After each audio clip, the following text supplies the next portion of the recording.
কুরবানি ফরজ হয়েছে, ওয়াজিব হয়ে গিয়েছে, অবশ্যই অবশ্যই আমরা কুরবানি দেব।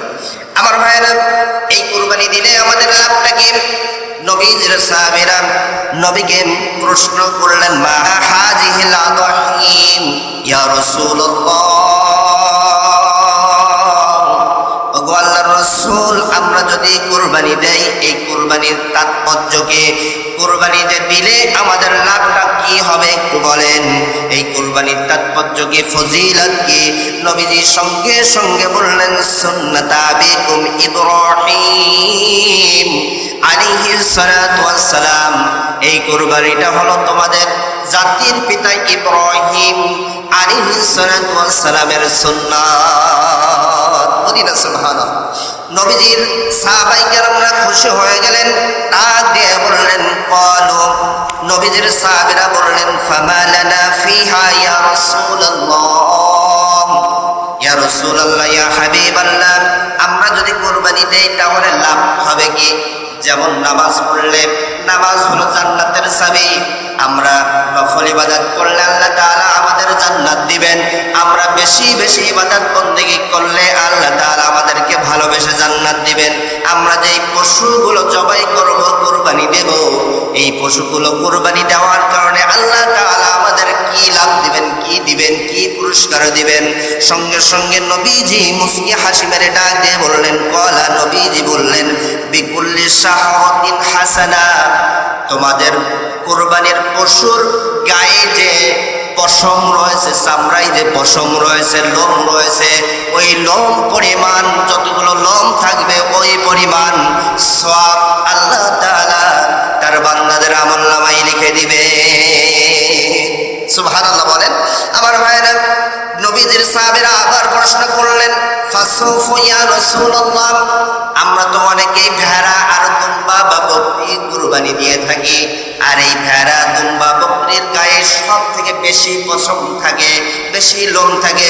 ইয়া রাসূলুল্লাহ, ইয়া হাবিবাল্লাহ, আমরা যেই ভেড়া দুম্বা বকরি কুরবানি দেব, জবাই করব, এর বিনিময়ে কি তাদের গায়ে যে পশমগুলো থাকবে, লোমগুলো থাকবে, ওই পরিমাণ সওয়াব আল্লাহ তাআলা আমাদের আমলনামায় দিবেন? ক্বালা, নবীজি বললেন, বিকুল্লি শাহওয়াতিন মিনাস সুফি হাসানা, নবীজি বললেন, অবশ্যই অবশ্যই তোমরা বকরি অথবা ছাগল অথবা ভেড়া যাই তোমরা কুরবানি করো না কেন, ওই পশুর গায়ে যতগুলো লোম থাকবে, পশম থাকবে, ওই পরিমাণ সওয়াব আল্লাহ তাআলা তোমাদের আমলনামায় লিখে দিবে।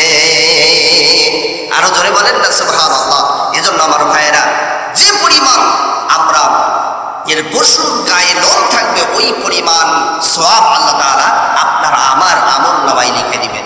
নবীজি অন্য হাদিসের মধ্যে বললেন, যখন কুরবানি দেওয়ার জন্য কোনো পশু ক্রয় করা হয়, ওই পশুকে যখন নির্দিষ্ট সময়, নির্দিষ্ট জায়গায় যখন নিয়ে যাওয়া হয় জবাই করার জন্য, তার গলায় যখন ছুরি চালানো হয়, জবাই করার জন্য যখন ছুরি চালায়, ওই ছুরির আঘাতে যখন রক্তগুলো ফিঙ্গি দিয়ে জমিনের মধ্যে পড়ে, জমিনের মধ্যে পড়ার সঙ্গে সঙ্গে আল্লাহ তাআলা তার বান্দা বান্দির কুরবানি কবুল করে না।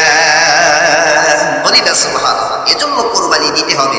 নবীন্য আমরা অবশ্যই অবশ্যই আল্লাহ তাআলা যেন আমাদেরকে আমাদের অন্তরের পশুটা যেন কুরবানি করার তৌফিক দান করেন। সবাই বলে আল্লাহুম্মা আমিন।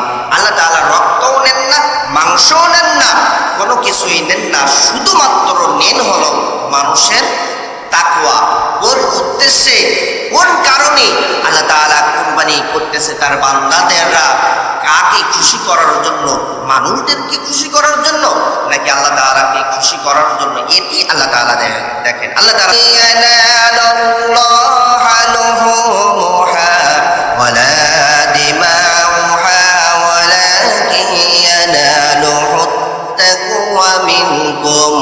আল্লাহ তাআলা বললেন, আমার কাছে রক্ত পৌঁছাই না, গোশত পৌঁছাই না, হাড় হাড্ডি কোনো কিছুই পৌঁছাই না, আমি শুধুমাত্র মানুষের তাকওয়াটা দেখি।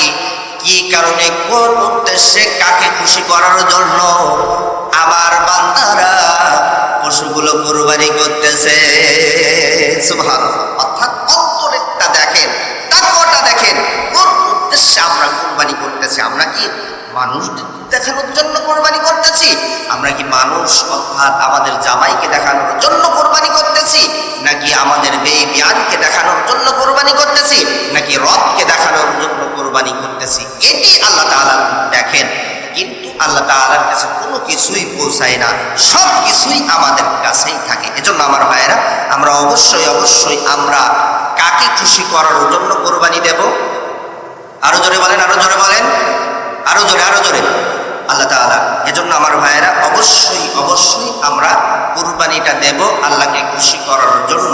আমরা কারো উদ্দেশ্যে, কারোর নামে অথবা কাউকে খুশি করার জন্য দেব না, একমাত্র খুশি আল্লাহ তাআলাকে করার জন্য আমরা কুরবানি দেব।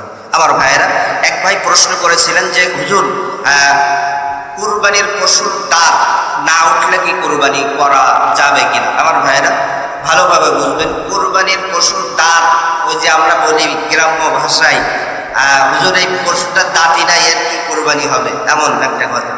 কুরবানির পশুর দাতা আর বেদাতা এটা কোনো বিষয় নাই।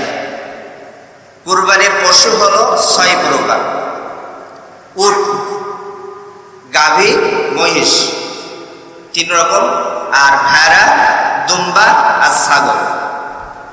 উটের ক্ষেত্রে আপনার 5 বছর, কয় বছর? আরো জোরে বলেন। এই 5 বছরের মধ্যে আপনার দাঁত উঠুক আর দাঁত পড়ুক, এটা কোনো বিষয় না। 5 বছর পূর্ণ হয়ে যাবে, ওই উট দিয়ে আপনি কোরবানি দিতে পারবেন। গরু আর মহিষের ক্ষেত্রে 2 বছর, কয় বছর? আরো জোরে বলেন। 2 বছর। এর ভিতরে আপনার দাঁত উঠুক আর না উঠুক কোনো বিষয় না, আপনি কোরবানি দিতে পারবেন।